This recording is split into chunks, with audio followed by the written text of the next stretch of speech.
Pai, do Filho, do Espírito Santo. Amém. Meu nome é Tamires, faço parte do grupo de oração Imaculada Conceição, esse grupo na qual o Senhor me chama a coordenar atualmente. E hoje nessa pregação nós vamos dar mais um passo em uma sequência de temas que o Senhor nos apresentou para essa quaresma. Então nós já ouvimos que nós precisamos voltar à oração, praticar a oração, precisamos praticar o jejum, voltar a jejuar pelas nossas situações. E nessa pregação o tema é praticar a caridade, que o mais certo seria dizer praticar a esmola. Nós vamos entender isso dentro desta pregação. Então por que nós trocamos, a palavra esmola pela caridade?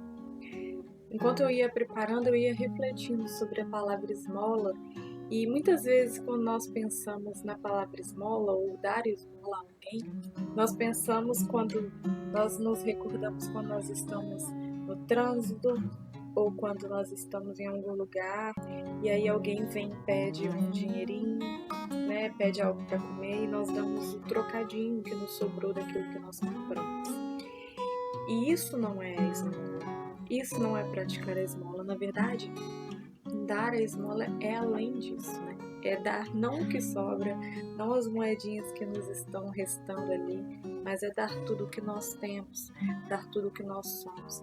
Então, quando nós resolvemos trocar essa palavra, é para que eu e você possamos entender que para eu praticar a esmola, eu preciso ser caridoso, eu preciso ser caridosa, eu preciso olhar o outro com amor, com cuidado, entender a sua necessidade.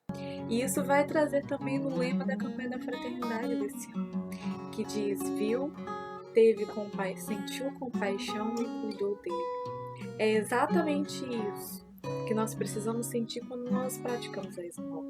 Sentir compaixão, se colocar no lugar do outro, se colocar na situação do outro. Aí sim, nós poderemos usar a esmola da maneira certa. Dizer que nós praticamos a esmola e não o trocadinho que nós damos significa isso. Mas vamos embasar na palavra. Eu convido você a pegar a sua Bíblia, abrir no livro de Tobias, no capítulo 12, versículo de 8 a 9. Tobias 12, versículo de 8 a 9. E vai dizer assim para nós, Tobias: boa coisa é a oração com o jejum, e melhor é a esmola com a justiça do que a riqueza com a iniquidade. É melhor praticar a esmola do que acumular o ouro. A esmola livra da morte e purifica todo o pecado. Os que dão esmola terão vida longa. Ou em outras traduções, como a Ave Maria, nós vamos ver: os que dão esmola terão a vida eterna. Palavra do Senhor, graças a Deus. Então, o que está acontecendo nessa palavra? A gente vai ver que no versículo 1 deste capítulo, Tobias está voltando das suas núpcias e o pai dele vai conversar com ele e fala assim: olha, Tobias, aquele homem que esteve com você em toda a sua caminhada, em todas as suas dificuldades, em tudo que você enfrentou, que esteve te ajudando, você precisa recompensá-lo. E aí, nos capítulos anteriores, nós vamos ver que um homem chamado Rafael acompanhou Tobias em toda a sua jornada, ajudou, curou o seu próprio pai, salvou a sua mulher. E aí no final desse capítulo nós vamos ver que esse homem que se chamava Rafael, na verdade era o anjo Rafael, que Deus havia colocado à disposição de Tobias para estar auxiliando, para estar curando, exercendo o seu dom de cura. Mas Tobias e seu pai não sabiam que ele era o anjo, Se você for ler os últimos versículos deste capítulo, você vai entender que ele era o anjo Rafael. Mas até então eles não sabiam. Então o pai dele falou: olha, você precisa recompensar e honrar ele, porque ele esteve ao seu lado, porque ele esteve te ajudando. E aí Tobias, então, refletindo com seu pai, decide dar metade dos seus bens para Rafael, porque ele merecia isso. Então, nós começamos a entender aqui duas coisas que nos é necessário para dizer que praticamos a esmola. A primeira, que nós já falamos aqui. Ser caridoso, ser compassivo. Eu preciso olhar o outro, eu preciso entender a situação do outro, eu preciso me colocar na situação.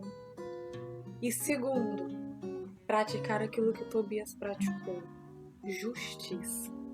Ele viu que Rafael esteve com ele em todas as situações. Se você for ler os capítulos anteriores, vai trazer tudo o que ele passou, juntamente com Tobias.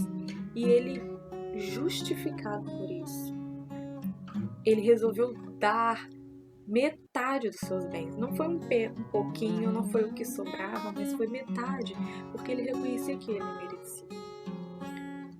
Tobias foi justo. E eu e você precisamos ser justos também. Não dar o que sobra, não olhar com desdém, mas sentir, nos colocar na situação dos outros que têm sofrido, que têm se machucado, que têm passado por inúmeras situações, e nós não podemos apenas passar como várias pessoas passam e não reconhecem a situação que o outro precisa de ser ajudado.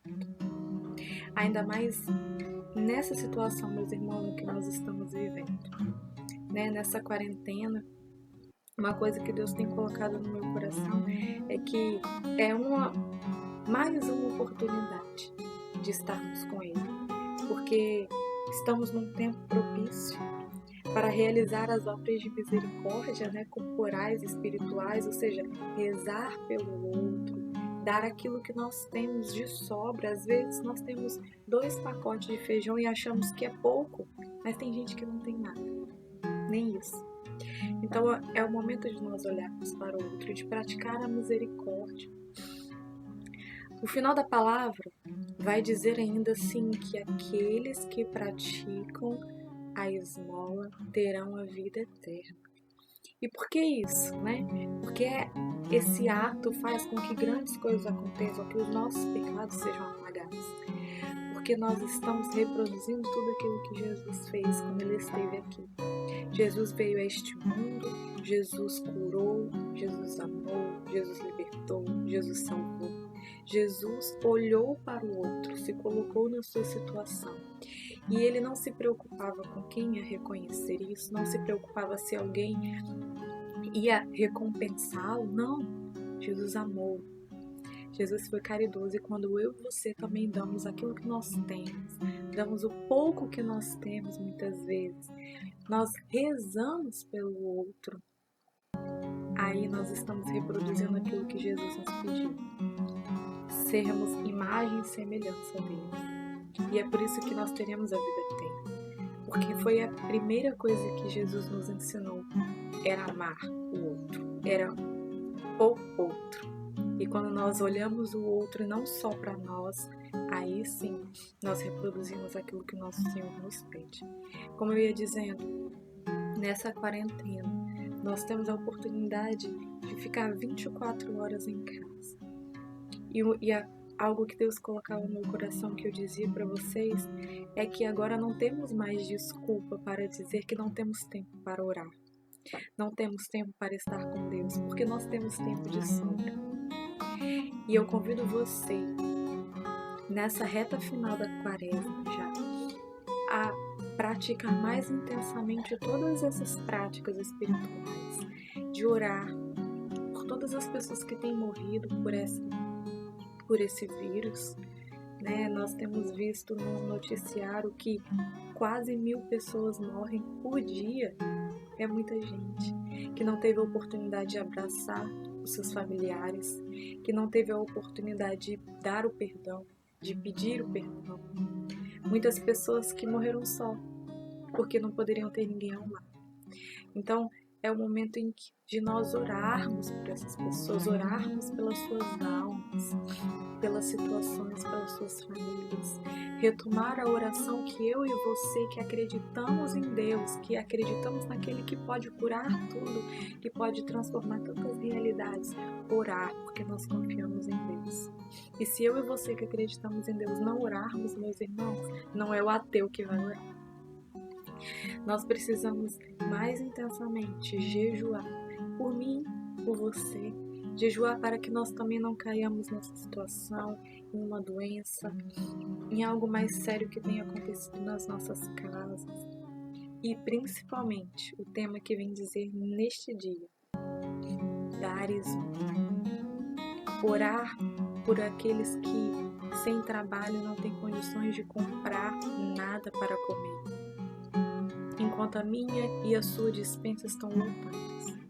É o momento da gente dar aquilo que nos sobra, aquilo que nos falta, aquilo que tem além, aquilo que tem pouco, tudo é o momento de nós nos doarmos completamente pelo outro.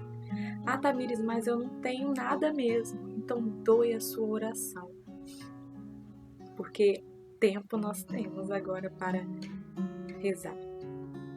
Convido você então nesse momento a refletir todas essas situações, a refletir como é que você tem praticado a esmola, se é da forma que Jesus nos pede, doando tudo que nós somos, tudo que nós temos, o pouco, o nada, o tudo, a sobra, o resto, tudo, tudo. Não é o pouquinho, não é o que deixamos de lado, é tudo. Que o nosso coração esteja aberto para essa palavra do Senhor neste dia e que nós possamos entrar nessa Semana Santa mais santos, para que possamos morrer com Cristo e ressuscitar com uma vida nova, ressuscitar pessoas novas, diferentes, mais fortes, porque tudo isso que nós estamos passando não tem que nos deixar fracos, tem que nos deixar mais fortes, porque aí nós estaremos provando a nossa fé e vendo que eu e você realmente somos aqueles que estaremos até o fim, até a morte de cruz com o nosso Senhor Jesus Cristo, acreditando que com Ele morremos e com Ele nós voltaremos à vida. Fique com essa palavra, reflita nesse dia de hoje e leve para essa Semana Santa a graça daqueles que acreditam que Deus tudo pode, pela força da oração, do jejum e da esmola.